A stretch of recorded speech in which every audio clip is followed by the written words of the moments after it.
Hello दोस्तों, आप सभी को गुड मॉर्निंग, नमस्ते, नमस्कार, सत श्री अकाल। जो भी आप स्वीकार करते हैं, जिससे भी कनेक्टेड हैं, राधे राधे, जय श्री कृष्णा, जय श्री राम। आज से हम स्टार्ट करने जा रहे हैं मॉडर्न हिस्ट्री। ये होगा प्राइमरी के लिए, सेकेंडरी के लिए और टीजीटी के लिए।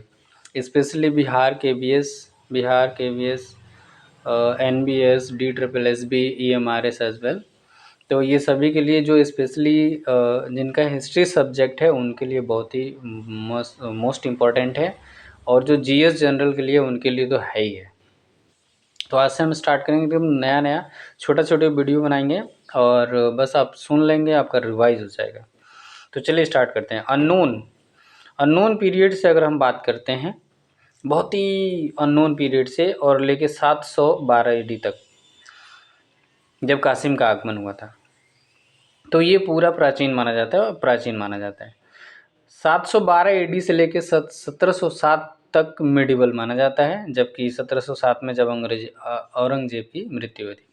1707 से लेके 1947 तक मॉडर्न माना जाता है। यानी कि प्राचीन हो गया, मिडिवल हो गया और मॉडर्न हो गया। ये कैसे किसका पीरियड कॉल है उसमें। 14वीं शताब्दी की अगर बात करें तो 14th सेंचुरी में वर्ल्ड हिस्ट्री से रिलेटेड हम पढ़ेंगे, क्योंकि वर्ल्ड हिस्ट्री से भी क्वेश्चन आएगा, मिडिवल से भी आएगा, प्राचीन से भी आएगा और मॉडर्न से भी आएगा। तो चारों हिस्ट्री है यहाँ पे। फिलहाल हम स्टार्ट करने जा रहे हैं मॉडर्न हिस्ट्री। इट मीन्स 1917 के आसपास से, 1707 से लेकर 1947 एंड आगे।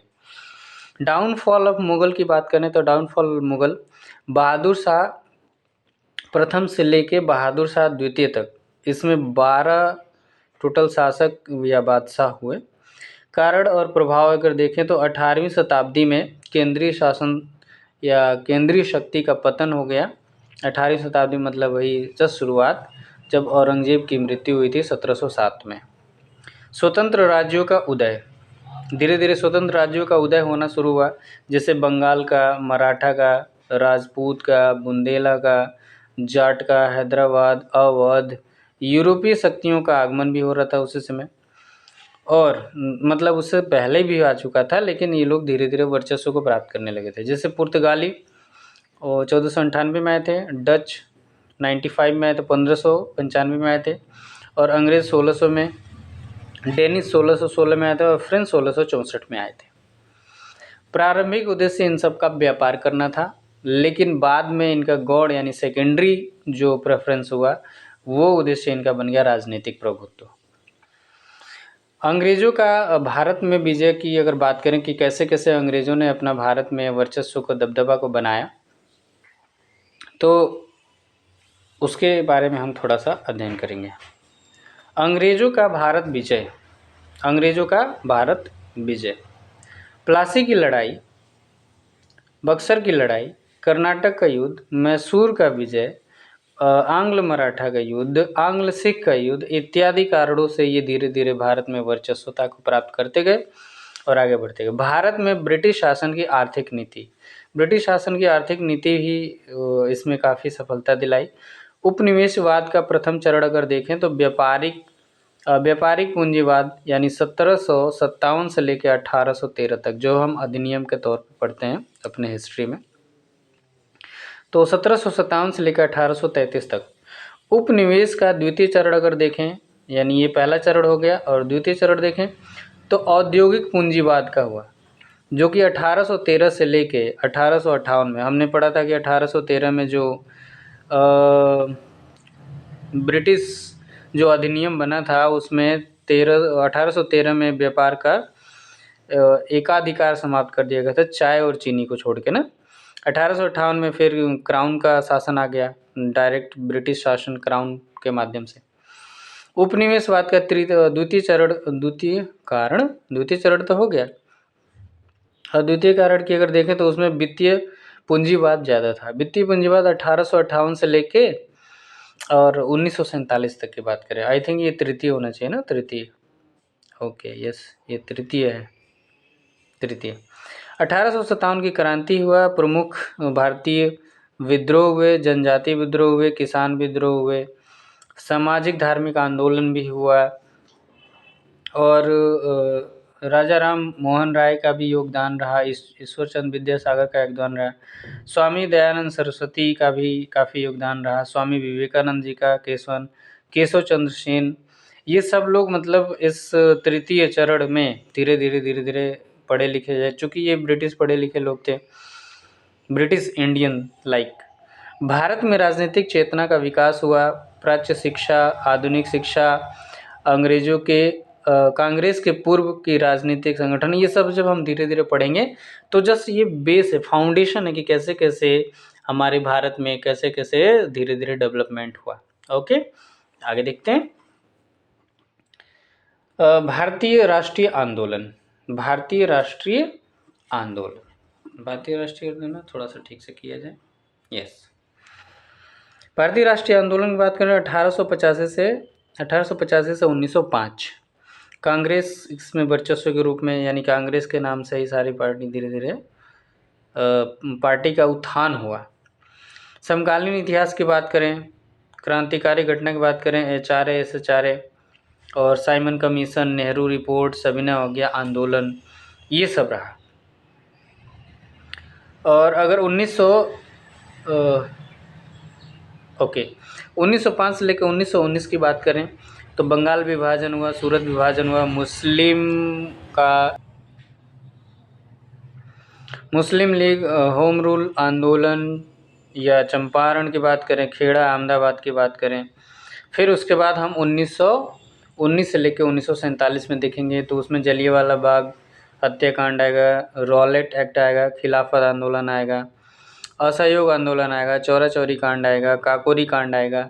तो ये छोटे छोटे चंक में हमने बांट रखा है ताकि हम कैसे कैसे पढ़ेंगे और कैसे कैसे आगे बढ़ेंगे। थोड़ा और आगे बढ़ें तो भारत शासन अधिनियम 1935, 1937 का प्रांतीय चुनाव, अगस्त प्रस्ताव, व्यक्तिगत सत्याग्रह, क्रिप्स मिशन, भारत छोड़ो आंदोलन, कैबिनेट मिशन, आज़ादी आफ्टर इंडिपेंडेंस, फिर वगैरह वगैरह आगे देखेंगे।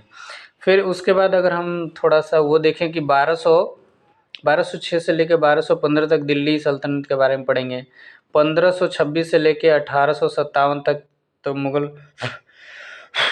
मुगल शासक के बारे में पढ़ेंगे, 1526 से लेके 1707 तक देखेंगे तो बाबर से लेके औरंगजेब तक। ये मुगल शासक नहीं होता, ये गुलाम होना चाहिए ना, आई थिंक,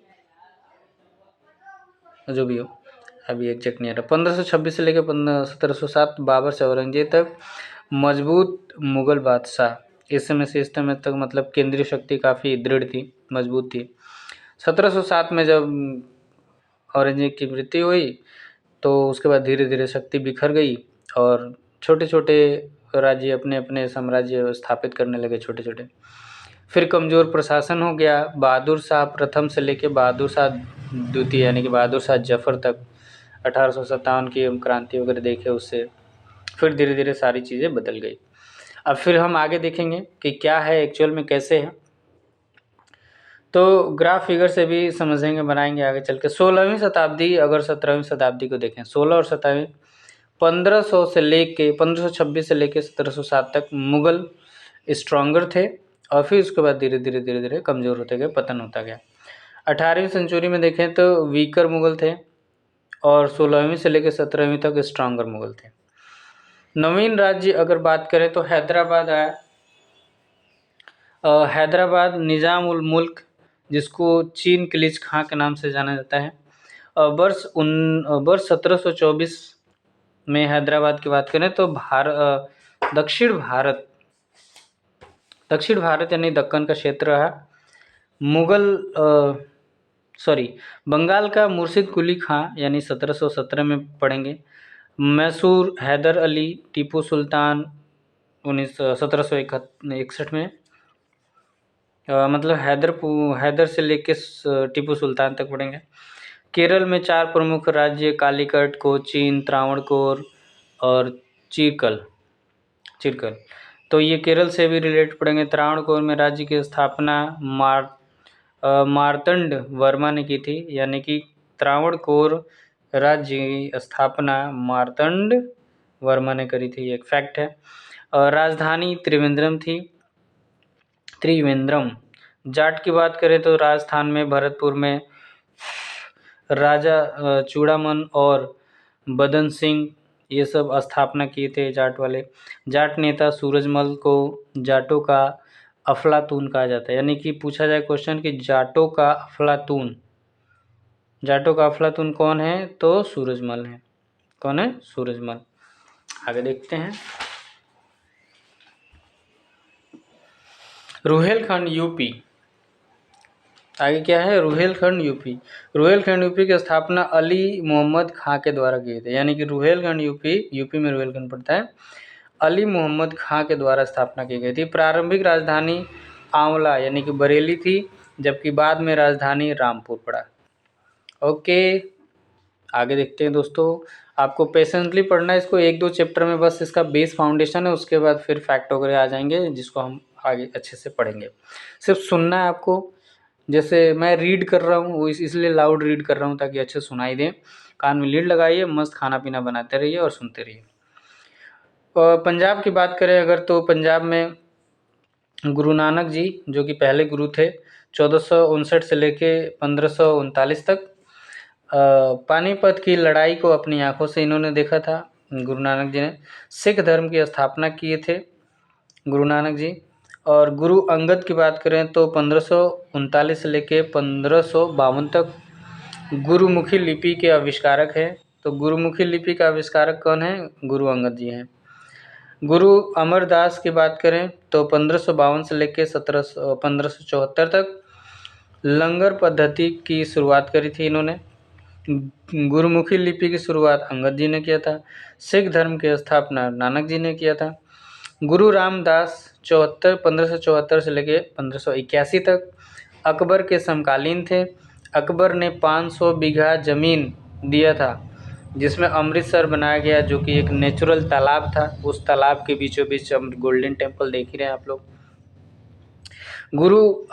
गुरु अर्जुन देव यानी कि आप काउंटिंग करते रहिएगा। नंबर 1 नानक जी, नंबर 2 अंगद जी, और नंबर 3 पे हैं गुरु अमरदास जी, नंबर 4 पे हैं रामदास जी, और 5 पे हैं गुरु अर्जुन देव जी, 6 पे हैं गुरु हरगोविंद,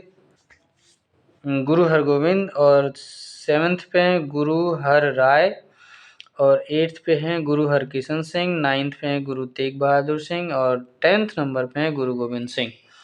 यानी कि ये सब हम डिटेल में पढ़ते हैं क्या है।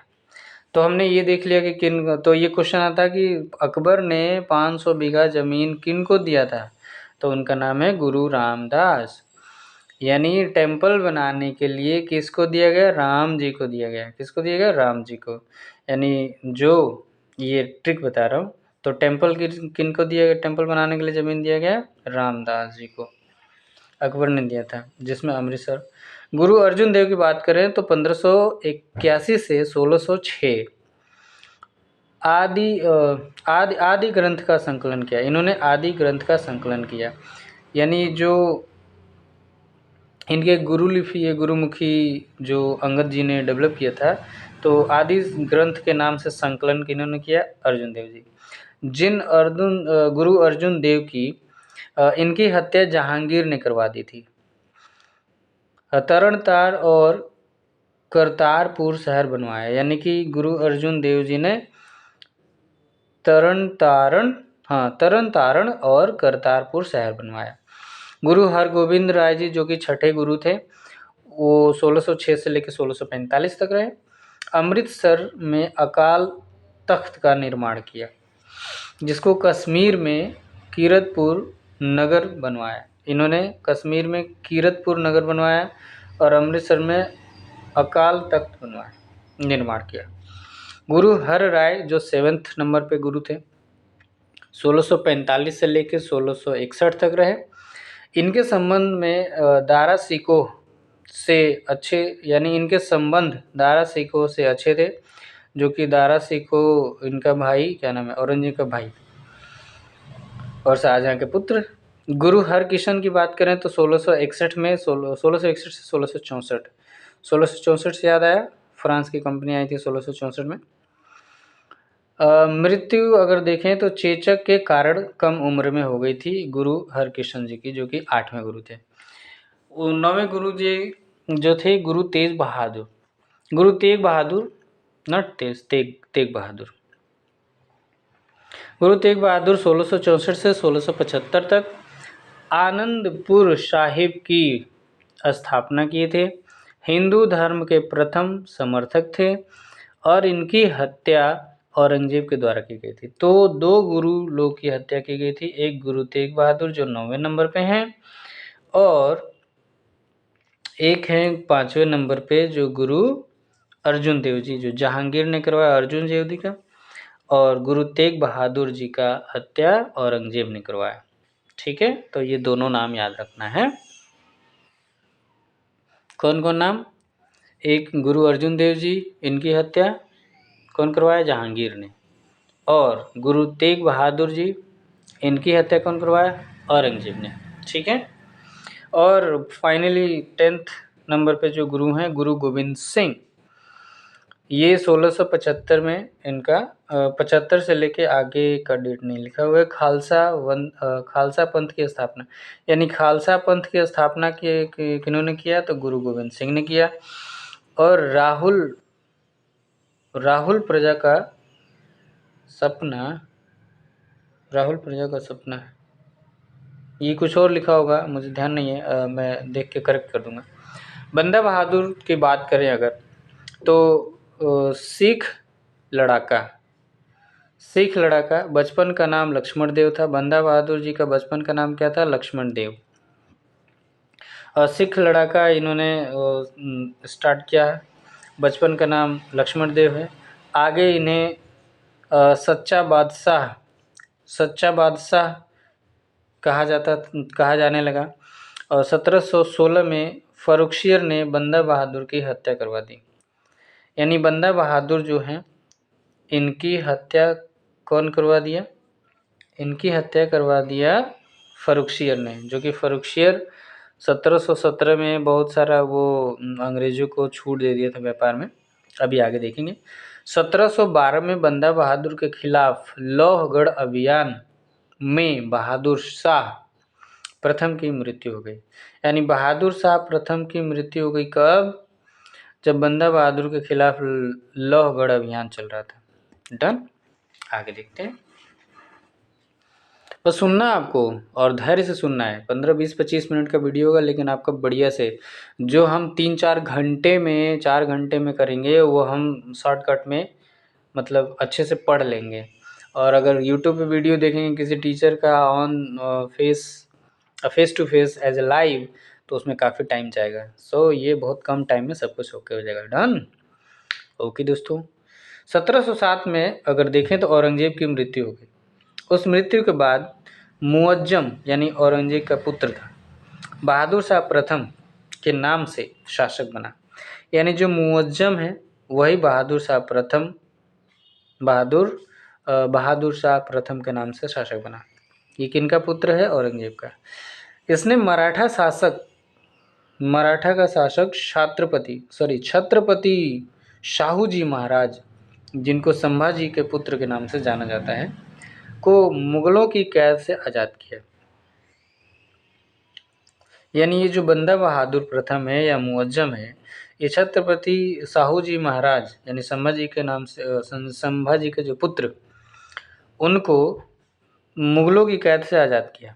1707 में शाहू जी के नेतृत्व में मराठा मुगल प्रशासक से स्वतंत्र हो गए। यानी 1707 में शाहू जी के नेतृत्व में यानी कि ये जो आज़ाद हुए मुगलों की कैद से, उनके नेतृत्व में मराठा मुगल प्रशासन से स्वतंत्र हो गया। और अगर मराठा पेशवा की बात करें तो बालाजी विश्वनाथ 1713 से 1720, और बालाजी प्रथम की बात करें तो 1720 से 40, बाजीराव की बात करें 1740 से 61, और माधव राव 1761 से 1772, नारायण राव 1772 से 73। इनके बारे में आगे चर्चा होगी। रघुनाथ राव की बात करें तो 1773, माधव नारायण राव, यहाँ पर सिर्फ नारायण राव हैं, यहाँ पे माधव और नारायण दोनों जाने को नाम मिला के माधव नारायण राव एक आए थे, जो 1774 से लेकर 1795। और बाजीराव द्वितीय की बात करें तो 1795 से लेकर 1851। और नाना साहब जो जिनके बारे में हम क्रांति के बारे में पढ़ते हैं, धोंदू पंत, 1851 से लेकर 1855। व्हाट 1851 से 55 कैसे हो सकता है? 1857 की क्रांति में इन्होंने पार्टिसिपेट किया था, यहाँ पे कुछ मिस्टेक है। ओके देन आगे देखते हैं दोस्तों। आधुनिक भारत की चर्चा चल रही है और 1498 से 1707 आधुनिक भारत शक्तिशाली केंद्र शासन था। यानी कि अगर इस पीरियड में देखें तो शक्तिशाली केंद्रीय शासन था। यूरोपीय कंपनियों का आगमन हुआ ही था। कंपनी का व्यापारिक इतिहास भी चल रहा था इस समय। मुख्य उद्देश्य व्यापार इनका था और मुनाफा भारत के पक्ष में उस समय, यानी कि 1498 से लेकर 1707 तक, जब तक अंग्रेज सिर्फ व्यापारी के तौर पे काम करते थे, तब तक मुनाफा भारत के पक्ष में होता था। लेकिन 1707 में क्या हुआ? औरंगजेब की मृत्यु हो गई, केंद्रीय शक्तियाँ क्षीण होने लगी, कमज़ोर होने लगी। तो 1770 से लेके 1757, और 1757 आप लोग जानते हैं कौन सा युद्ध हुआ है? प्लासी का। केंद्रीय शक्तियों कमज़ोर हो गई, स्वतंत्र राजाओं का उदय होने लगा, या स्वतंत्र छोटे छोटे राज्य रजवाड़े उत्पन्न होने लगे। शक्तिशाली बाह्य आक्रमण, शक्तिशाली आक्रमणकारियों का आक्रमण होने लगा, क्षेत्रीय शक्ति का पतन हुआ और व्यापार मुनाफा भारत के पक्ष में। फिलहाल अभी भी व्यापार मुनाफा भारत के पक्ष में, लेकिन केंद्रीय शक्ति जब 1757 के बाद जब देखा गया, 1757 से 1857 अगर देखा तो यहाँ पे पहली लड़ाई, यहाँ पे अंतिम क्रांति हो गई थी। केंद्रीय शक्ति का नाम मात्र का रहा है, यानी कि इस समय केंद्रीय शक्ति बिल्कुल ही डाउनफॉल में आ गई थी। कंपनी का विस्तार, शासन में हस्तक्षेप, कंपनी का विस्तार हुआ, शासन में हस्तक्षेप हुआ, क्षेत्रीय शक्तियों पर अंग्रेजों का वर्चस्व यानी सर्वोच्चता बढ़ती गई। भू राजस्व की नीतियां भी निर्धारित करने लगे अंग्रेज। जनजातीय विद्रोह 1857 की क्रांति और जनजातीय विद्रोह हुआ, 1857 की क्रांति हुई, किसान विद्रोह हुआ, सामाजिक सुधार आंदोलन हुए। ये सब कब किस में चल रहा है? 1757 से लेके 1857 के बीच का ये सब प्रोसेस है। ये एक आइडिया डेवलप हो रहा है, हम बेसिक फंडामेंटल क्लियर कर रहे हैं कि एक्चुअल में हमारी मॉडर्न हिस्ट्री कैसे कैसे डेवलप हुई। 1857 से लेके 1919 तक की अगर बात करें तो इसमें ब्रिटिश क्राउन का राज आ गया था, क्योंकि 57 की क्रांति हुई थी और 1858 में डायरेक्ट ब्रिटिश शासन इंडिया पर होने लगा। तब कंपनी का शासन हटा दिया गया और कांग्रेस भी धीरे धीरे इसी में आई। 1885 के आसपास राष्ट्रीय आंदोलन भी इसी में बहुत सारा हुआ।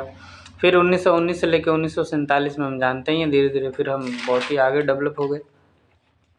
ओके, तो हम अभी फंडामेंटल पढ़ रहे हैं कि ये जानना, जबकि ये किसी एक बुक में नहीं है, ये बहुत सारी बुकों से छाट के निकाला गया है।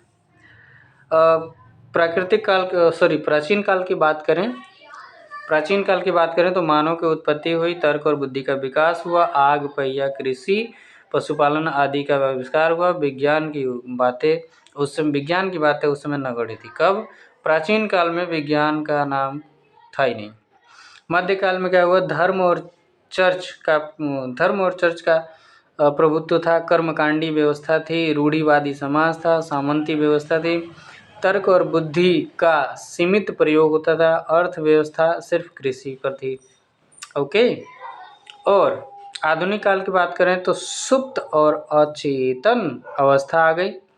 धर्म से अलगाव होना शुरू हुआ, तर्क शक्ति का प्रयोग होना शुरू हुआ, पुनर्जागरण की स्थापना होनी शुरू हो गई, धर्म में सुधार आंदोलन चालू हो गया और विज्ञान की बातें चलने लगी और पूंजीवादी व्यवस्था की धीरे धीरे बातें होने लगी। तो ये प्राचीन और मध्य और आधुनिक काल की बात रही। यूरोप में आधुनिकीकरण की शुरुआत क्यों हुई और कैसे हुई उसके बारे में जानते हैं। आधुनिक यानी 1500 से लेकर 1800 की बात करें, उत्तर आधुनिक 1800 से लेकर 1945। यूरोप में आधुनिक काल की शुरुआत 15वीं शताब्दी के मध्य से मानी जाती है। यानी कि यूरोप में आधुनिक काल की शुरुआत 15वीं शताब्दी के मध्य से मानी जाती है, जबकि भारत में अगर देखें आधुनिक की शुरुआत तो काफ़ी बाद में यानी 1800 के बाद माना जा सकता है, 19वीं शताब्दी कह सकते हैं। अगर 15वीं शताब्दी यूरोप की है, 19वीं शताब्दी भारत में शुरू हुई थी और एक्चुअल में 21वीं शताब्दी तो हिंदुस्तान की हुई है। मज़ेदार। मध्यकाल में भारत और यूरोप के बीच का व्यापारिक संबंध कैसा रहा। यहाँ लिखा है ना, भारत में आधुनिक काल की शुरुआत 18वीं शताब्दी में मानी जाती है, औरंगजेब की मृत्यु के बाद। ओके। मसाले, रेशमी वस्त्र, चीनी मिट्टी या कीमती पत्थर, खाद्य पदार्थ, चाय, चीनी, हैंडीक्राफ्ट, ये सब क्या है, भारत के कच्चे माल हैं। यूरोप में ऊन बनता था। तो सोचिए कि मध्यकाल में अगर भारत और यूरोप की तुलना की जाए तो यूरोप में सिर्फ ऊन मिलता था और भारत में मसाले हैं, रेशमी वस्त्र हैं, चीनी मिट्टी है, कीमती पत्थर है, खाद्य पदार्थ है, चाय है, हैंडीक्राफ्ट है इत्यादि। तो ये ज़्यादा इम्पोर्टेंट रहा ना, लेकिन अंग्रेज़ों ने शोषण किया। व्यापारिक केंद्र की बात करें तो बंगाल में व्यापारिक केंद्र था, लाहौर में था, गुजरात में था। बंगाल, गुजरात, लाहौर ऐसे करके।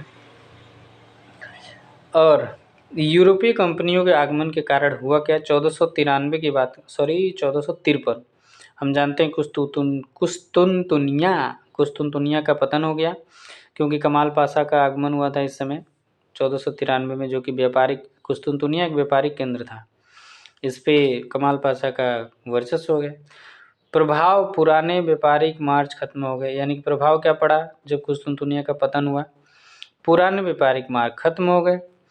एशिया से यूरोप में जो व्यापार हो रहा था वो धीरे धीरे खत्म हो गया। तब इसके संपर्क खत्म हो गए, तब धीरे धीरे इन लोगों ने सोचा कि अब दूसरा रास्ता ढूंढना पड़ेगा। तो 1453 से लेके, और हम सुने हैं कि 1498 की बात सुनते हैं, 1498 में वास्को डी गामा इंडिया आया है ना। तो ये 1453 से लेके 1498 तक अप्रोक्स 50 साल मान लेते हैं। तो अप्रोक्स 50 साल इनका व्यापारिक बाधा ज़्यादा रहा। जब ये जल मार्ग को खोजना शुरू किए तब इसमें बहुत कुछ सुधार आया।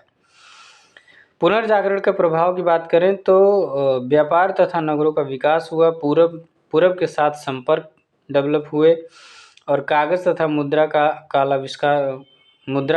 कला का आविष्कार हुआ। नए नए व्यापारिक मार्गों की खोज हुई, जहाज रानी विभाग का निर्माण होने हो गया, प्रेस की स्थापना हो गई, भौगोलिक खोजें होने लगी। और 1453 का जो परिणाम था, मतलब पतन हो गया, तो क्या परिणाम है, भौगोलिक खोज के युग का निर्माण हुआ। यानी कि भौगोलिक खोजों के युग का आरंभ हुआ। जैसे कि आपने सुना होगा एट्रोवेल, जहाज, मानवचित्र, कागज और देसी सूचना पत्र वगैरह वगैरह। पुनर्जागरण का स्थापना हुआ, प्रबोधन, धार्मिक सुधार आंदोलन, कैथोलिक, प्रोटेस्ट, ये धार्मिक सुधार आंदोलन के अलग अलग धर्म हैं। धर्म चूँकि ये चर्च क्रिश्चियन धर्म है, लेकिन अलग अलग मान्यताएं, जैसे हिंदू में भी है ब्राह्मण, क्षत्रिय, वैश्य, शूद्र, शिया, सुन्नी, जैसे मुसलमान में होता है वगैरह वगैरह।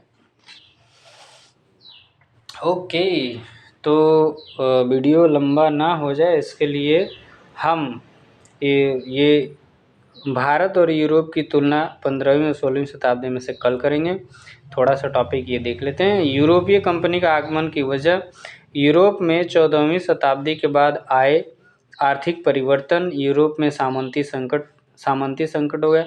15वीं शताब्दी में भौगोलिक खोज तथा उपनिवेशवाद, वाणिज्यिक पूंजीवाद का उदय, संगठित व्यापार का उदय, यूरोप में हुए महत्वपूर्ण बदलाव, वैज्ञानिक विस्तार और औद्योगिक क्रांति। तो यहाँ तक हमने 4 लेक्चर किए हुए हैं। 4 लेक्चर समझ रहे हैं, 4 इंटू 1.5 घंटा, यानी 4 डेढ़े 6 घंटा का, जो 6 घंटा में हम नोट्स बनाए हैं पढ़ा के, वो हम सिर्फ आधे घंटे में समेट दिए। इट मीन्स ये जो फाउंडेशन हम बना रहे हैं, ये मॉडर्न हिस्ट्री का फाउंडेशन डेवलप करना है, जबकि ये किसी एक बुक में नहीं मिलेगा दोस्तों। ये बहुत बुकों से छाट के टीचर्स का हेल्प ले लेके ये बनाया गया है। फिर यहाँ से अब हम पढ़ेंगे, तो 6 घंटा का हमने आधे घंटे में, सॉरी हाँ, 6 घंटे का क्लास आधे घंटे में समेट दिया। सोचिए कितना बेनिफिट है। अब यहाँ से आगे पढ़ेंगे भारत और यूरोप की तुलना, तो अगले वीडियो में ऐसे मिलेंगे। हमने क्या क्या कवर किया ये देख लीजिए, ये सब हमने कवर किया। और यहाँ पे मराठा का, पेशवा का, आधुनिक का, ये सारा पीडीएफ भी मिल जाएगा। अगर आप लोग कमेंट करेंगे तो पीडीएफ के लिए बन जाएगा कोई ना कोई प्लेटफॉर्म, वहाँ से हम ये सब सीखेंगे। और ये सारा नोट्स बनाया हुआ है, सिर्फ आप इसको चाहें तो मैं ऐसे पीडीएफ क्रिएट करके डाल दूँगा, आप प्रिंट करा सकते हैं। और ये हमने इतना सीखा इसमें, और फिर हमने ये भी सीख लिया इतना सारा। तो ये सब के सब क्या है, बेस फाउंडेशन है मॉडर्न हिस्ट्री का। ओके दोस्तों, अगले वीडियो में चलते हैं। अगर आप लोग लाइव सब्सक्राइब करेंगे तो हमको थोड़ी मोटिवेशन मिलेगी, हम आगे करते रहेंगे। Thank you so much.